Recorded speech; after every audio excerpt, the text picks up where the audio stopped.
All right, here we go, you guys. This is your Tuesday tip of the week with T-Swag, and today I'm here with Josh Nonella of Wrench It, down here in the North Las Vegas over here.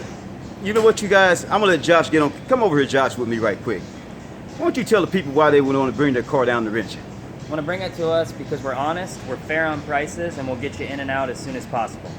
You know what? That sounds great, Josh. You know what? And I can attest to that because I know personally myself, from my own personal experience in dealing with this man. He is totally honest, and you guys won't get a better opportunity of getting your car fixed the right way and with somebody being actually honest with you.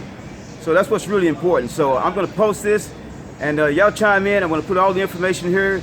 And by the way, free diagnostics. Am I right, Josh? Free diagnostics. So you ain't got to ride around with that check engine light on anymore, you guys. Come down here and find out what's going on with your vehicle. Bring it to Josh. No better man in town that I can think of. And Josh, all makes and models. Am I right, Josh? Everything. All right, you guys heard it. And so it's all there for you.